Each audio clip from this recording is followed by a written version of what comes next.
Salam sejahtera, terima kasih karena bersama dengan saya di Nazilin Unity Channel. Nampaknya parti bersatu kian tenat dan mungkin tiada harapan untuk mendapatkan semula 6 kerusi parlimen yang mau dikosongkan itu. Hari ini, seorang lagi pakar menyatakan bahwa sukar bagi bersatu untuk mendapatkan pengisytiharan kekosongan kerusi. Pastinya ini satu tamparan yang sangat hebat, tamparan padu maut untuk Parti Bersatu. Jadi akhirnya Parti Bersatu terima tamparan padu maut. Parti Pribumi Bersatu Malaysia Bersatu dilihat sukar untuk menyatakan 6 kerusi parlimen dan 1 kerusi Dewan Undangan Negeri DUN adalah kosong selepas 6 ahli parlimen dan seorang adun digugurkan keahlian kerana gagal memberi jawapan berkaitan surat arahan bertulis Majlis Pimpinan Tertinggi MPT untuk menzahirkan ikrar taat setia kepada parti itu. Pensyarah Pusat Perdana Fakulti Teknologi dan Informatik Razak Universiti Teknologi Malaysia UTM, Profesor Madya Dr. Mazlan Ali berkata, ini kerana isu 6 ahli parlimen dan seorang adun itu membabitkan aspek perundangan dan teknikal yang tidak jelas. Saya fikir ia berkait dengan undang-undang sebab tidak jelas sekarang ini. Adakah ahli parlimen dan seorang adun itu gugur? Pertama, perkara 49 dalam kurungan E, Akta Anti Lompat Parti itu ada kelompangan dan tidak begitu jelas. Adakah otomatik dia boleh gugur keahliannya? Ini kerana pindahan yang dibuat oleh Bersatu itu agak lewat. Ada isu retrospektif di situ. Retrospektif ini ada kaitan dengan perlembagaan, di mana perlembagaan menetapkan sesuatu yang dikuatkuasakan pada masa itu tidak terpakai kepada backdated atau ketinggalan. Mereka, 6 ahli parlimen dan seorang adun ini, keluar sebelum perlembagaan Bersatu dipindah, katanya, kepada Harian Metro hari ini. Mazlan turut mempersoalkan adakah perkara yang dilakukan Bersatu kepada 6 ahli parlimen dan seorang adun itu terpakai kerana pindahan perlembagaan parti itu dibuat selepas mereka menyatakan sokongan kepada Perdana Menteri Datuk Seri Anwar Ibrahim. Kedua, katanya, pengisytiharan kekosongan kerusi di parlimen adalah merupakan kuasa speaker. Adakah speaker akan mengisytiharkan kerusi itu kosong? Itu satu isu juga. Ini kerana speaker daripada legislatif, katanya. Mazlan berkata, sekiranya Bersatu mahu membawa isu 6 ahli parlimen dan seorang adun itu ke mahkamah, bagi membolehkan kekosongan kerusi dilakukan, ia akan membawa kepada masa perbicaraan yang lama. Katakanlah, Mahkamah Tinggi putuskan mereka gugur selepas 1.5 tahun. Ia ada proses di Mahkamah Rayuan pula. Mungkin memakan masa 8 bulan. Kemudian, Mahkamah Rayuan kata kosong pula dan ada satu lagi, Mahkamah Persekutuan. Perkara ini akan ambil masa beberapa tahun. Selepas 3 tahun usia parlimen, kalau betul gugur, dia tidak boleh ada pilihan raya. Bersatu tak akan dapat kerusi itu. Dan kerajaan persekutuan mungkin akan melantik 6 ahli parlimen itu menjadi penyelaras di kawasan itu. Di situ, katanya. Saudara-saudara sekalian, penjelasan yang cukup jelas ini memberitahu kita bahawa susah atau sukar sebenarnya Bersatu untuk mendapatkan pengisytiharan kekosongan kerusi itu. Jadi secara tidak langsung, bolehlah kata kerusi ini masih kekal selama-lamanya untuk mereka 6 orang. Sekian dulu untuk kali ini. Jangan lupa tinggalkan komen Anda. Ikuti terus ulasan selepas ini. Salam sejahtera. Ini perkembangan terkini untuk PRK Dewan Undangan Negeri Sungai Bakap.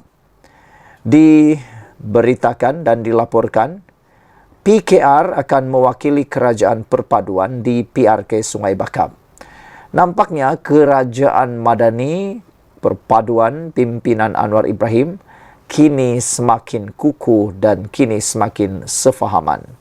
Biasalah, dalam apa-apa juga gabungan maupun komponen, pasti ada saja isunya. Tetapi isunya boleh diselesaikan dengan baik. Terkini, isu pemilihan calon untuk PRK, Pilihan Raya Kecil Sungai Bakap, kini hampir dapat diselesaikan dan kelihatan komponen parti dalam Kerajaan Perpaduan kini makin serasi dan sefahaman.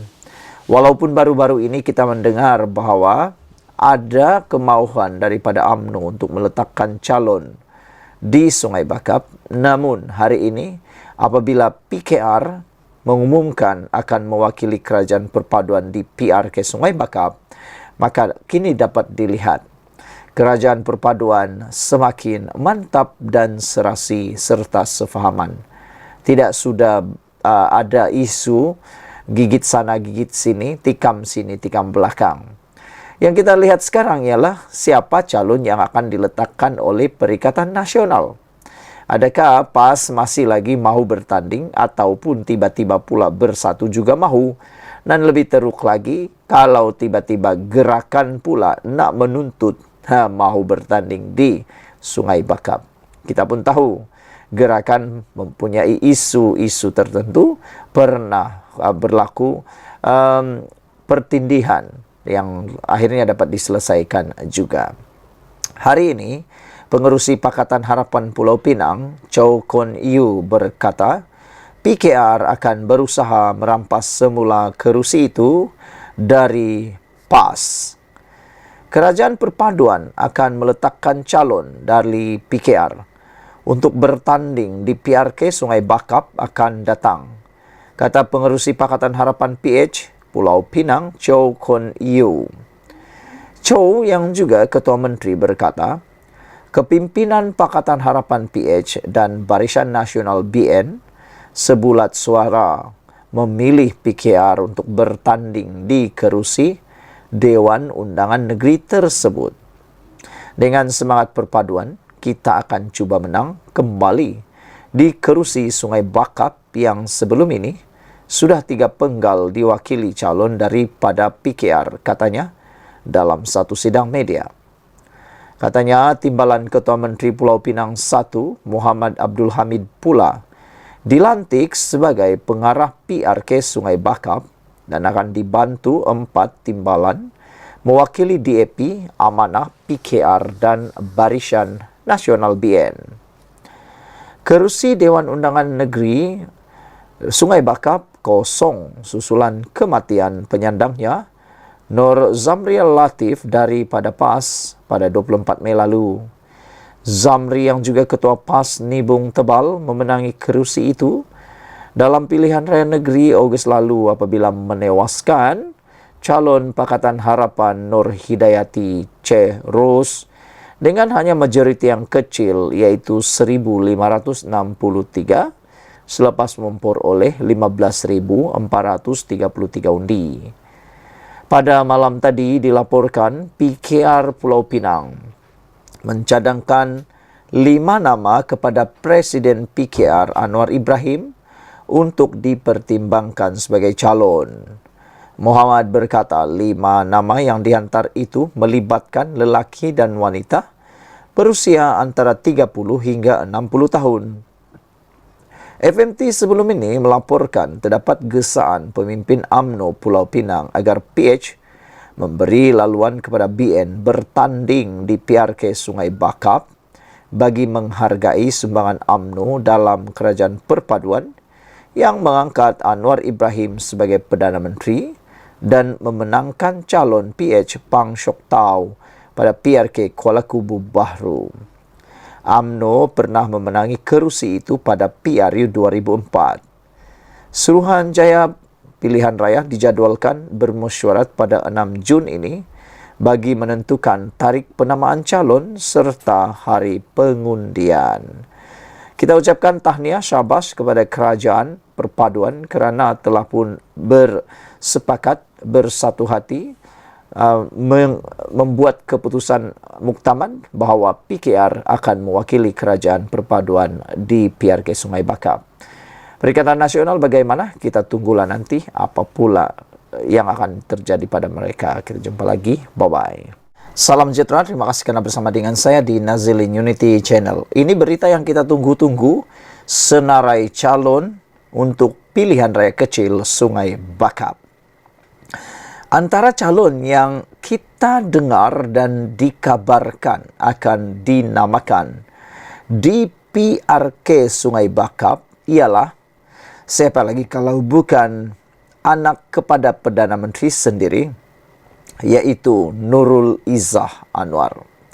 Sebenarnya secara peribadi, saya sangat setuju kalau Nurul Izzah dicalonkan untuk Dewan Undangan Negeri PRK Sungai Bakap ini. Kita nak lihat sejauh mana penerimaan semula rakyat khususnya para pengundi terhadap Nurul Izzah. Selepas Nurul Izzah kalah dalam pilihan raya yang telah diadakan baru-baru ini. Berikut ialah 5 calon yang disenaraikan pendek untuk calon PRK Sungai Bakap, yang mana PKR Pulau Pinang menyenaraikannya. Bakal calon yang dikatakan berusia antara 30 hingga 60 tahun dihantar untuk pertimbangan Presiden PKR Anwar Ibrahim. PKR Pulau Pinang telah menghantar senarai pendek 5 nama untuk dipilih calon berdepan PRK Sungai Bakap kepada Presiden Anwar Ibrahim semalam. Timbalan Ketua PKR Pulau Pinang, Muhammad Abdul Hamid berkata, semua nama itu untuk dipertimbang dan diperhalus pucuk pimpinan. Peringkat pimpinan PKR negeri telah menerima cadangan-cadangan nama calon untuk DUN atau Dewan Undangan Negeri Sungai Bakap di peringkat ranting dan cabang PKR di Nibong Tebal, dan kami telah hantar kepada pimpinan atasan. Calon berusia 30-an hingga 60 tahun. Ada anak tempatan dari luar pun ada juga. Katanya selepas sidang media projek mitigasi banjir Dewan Undangan Negeri Sungai Bakap. Kerusi Dewan Undangan Negeri Sungai Bakap kosong susulan kematian penyandangnya Nur Zamri Latif pada 24 Mei akibat keradangan perut. Pada PRN Ogos lalu, Zamri yang merupakan Ketua PAS Nibong Tebal menewaskan calon Pakatan Harapan Nur Hidayati Ceros dengan majoriti 1,563 undi. Sementara itu, Fadlina yang juga Ketua Wanita PKR berkata, gerak kerja sayap itu bermula di Sungai Bakap lebih awal dan momentum itu sedang dilihat secara terperinci untuk memberi tumpuan penuh kepada Dewan Undangan berkenan. Senarai di peringkat wanita, kita telah kemukakan kepada pucuk pimpinan negeri dan misi kita adalah menawan kembali Sungai Bakap serta memberi khidmat terbaik kepada penduduk Sungai Bakap, katanya lagi. Saudara-saudara sekalian, pada pendapat saya, anak Anwar Ibrahim, yaitu Nurul Izzah, adalah calon yang paling sesuai untuk diletakkan di Dewan Undangan Negeri Sungai Bakap ini. Dan saya yakin beliau ada potensi untuk menang. Sekian dulu untuk kali ini. Jangan lupa tinggalkan komen Anda, tekan butang subscribe. Kita jumpa lagi. Bye-bye. Salam sejahtera. Satu lagi isu yang menarik hari ini tentang pembangkang salah guna isu kampung Sri Makmur demi rebut jawatan parti. Oh, rupanya ini sebabnya pembangkang menggunakan isu kampung Sri Makmur yang sedang hangat di Selangor. Rupa-rupanya demi rebut jawatan parti. Malang sekali. Berjuang bukan untuk rakyat, tapi rupa-rupanya demi rebut jawatan parti. Setiausaha politik Menteri Besar Selangor, Rahim Ahmad Kasdi, amat kesal dengan tindakan beberapa pemimpin pembangkang yang ketagih politik dan menyalahgunakan isu kampung Sri Makmur Gombak demi merebut jawatan timbalan presiden dalam pemilihan parti. Pandainya mencari isu, pandainya mencari ruang untuk nak dapat satu-satu jawatan. Hanya menggunakan isu ini untuk lebih populis, seakan-akan dialah hero dan pahlawan. Rupa-rupanya hanya menunggang. Tegasnya, tindakan tersebut sebagai tidak bermaruah dan seharusnya dihentikan serta-merta. Menurutnya, Hamzah Zainuddin dan Azmin Ali kini sedang bergelut merebut jawatan dalam pemilihan parti yang akan berlangsung tidak lama lagi. Selaku Ketua Pembangkang di Dewan Rakyat Parlimen Malaysia dan Dewan Negeri Selangor, Yang Berhormat Hamzah Zainuddin dan Yang Berhormat Azmin Ali, yang merupakan dua watak yang sentiasa diragui rakyat, seeloknya lebih bertanggungjawab dalam hal melibatkan rakyat. Sebaliknya, mereka serta YB Hilman Idham yang terikut dengan tindak tanduk kedua-dua idola politiknya sanggup melangkaui batas sehingga menyalahgunakan kitab suci Al-Quran sebagai bahan politik di kampung Sri Makmur, katanya menerusi satu kenyataan. Beliau menjelaskan, perkara berkaitan kampung Sri Makmur bermula sejak tahun 2006 apabila kerajaan negeri ketika itu telah menawarkan rumah kepada penduduk setinggan yang menduduki tanah milik kerajaan. Katanya, tawaran dibuat berdasarkan bancian penduduk setinggan asal yang dilaksanakan pada tahun 2006 oleh Majlis Perbandaran Selayang MPS bersama pejabat daerah dan Tanah Gombak PDTG. Sebahagian besar penduduk telah menerima tawaran kerajaan negeri untuk pindah ke rumah kos rendah di Selayang Mulia, manakala sekumpulan lagi menolak tawaran ini dan memohon pampasan. Kemudian MPS pada bulan Julai 2006 telah menjalankan operasi perobohan bagi unit-unit rumah yang telah dikosongkan. Pada tahun 2016, susulan kepada keputusan untuk membangunkan kawasan itu, pejabat daerah dan Tanah Gombak telah menjalankan satu lagi proses bancian untuk mengenal pasti penduduk setinggan asal yang menduduki kawasan itu sejak tahun 2006 dan sebelumnya. Namun, penduduk setinggan kampung Sri Makmur dibiarkan dalam keadaan tidak tentu akibat Menteri Besar pada tahun 2016 yang tidak dapat mencari solusi pada isu ini. Malah, YB Hilman Idham merupakan pegawai khas kepada Menteri Besar pada detik itu, katanya. Menjadi persoalan, siapa Menteri Besar tersebut pada tahun 2016? Anda tahu? Tanya diri sendiri, Anda tahu jawabannya. Rahim menjelaskan, semasa pentadbiran baharu mengambil alih pada tahun 2018, kerajaan negeri memutuskan bahawa kawasan itu harus dibangunkan secara tersusun dan Perbadanan Kemajuan Negeri Selangor (PKNS) telah mengambil langkah dengan menjual tanah ini kepada Rex Point Resources Sdn Bhd pada September 2020.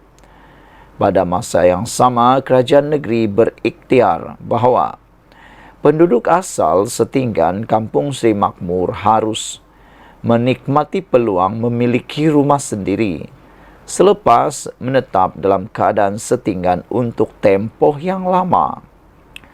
Oleh yang demikian, Yang Amat Berhormat Datuk Menteri Besar telah mengarahkan supaya Majlis Perbandaran Selayang, Pejabat Daerah dan Tanah Gombak serta PKNS menyemak semula senarai bancian tahun 2006 dan 2016 dan mengesahkan senarai ini supaya dapat mengenal pasti penduduk setinggan asal Kampung Sri Makmur agar dapat mengelakkan mana-mana pihak mengambil kesempatan ke atas proses ini.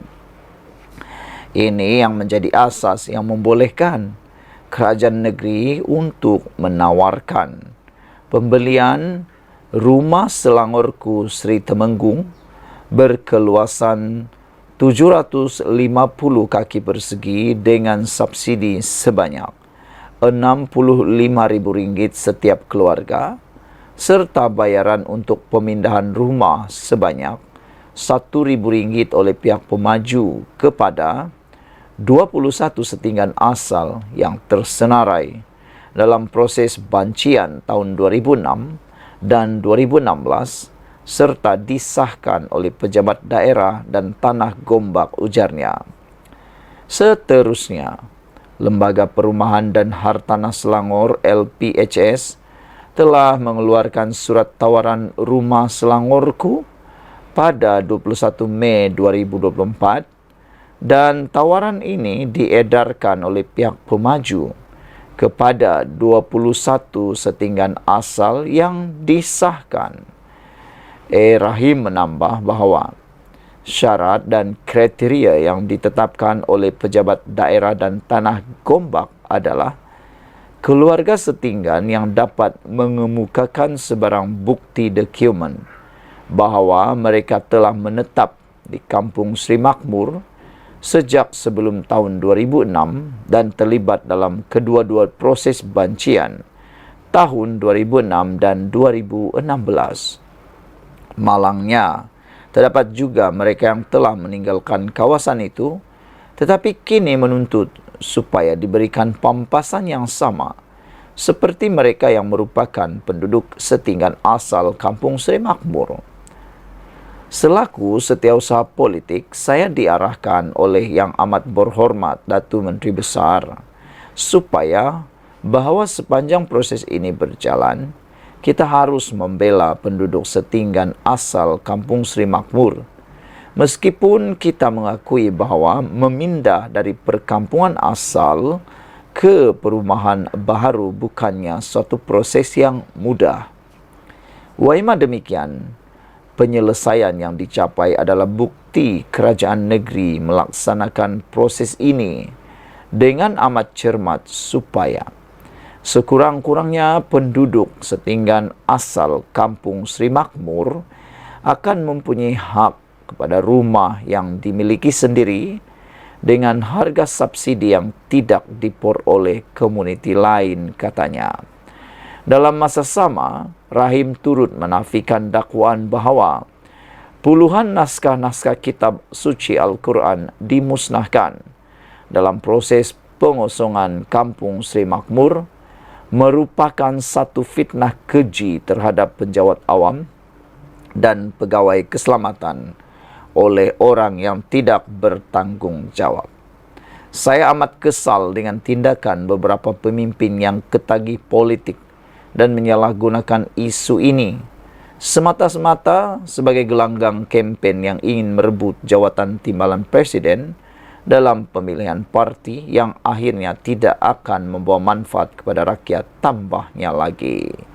Sekian untuk kali ini. Jangan lupa tinggalkan komen Anda, tekan butang subscribe. Kita jumpa lagi. Bye-bye.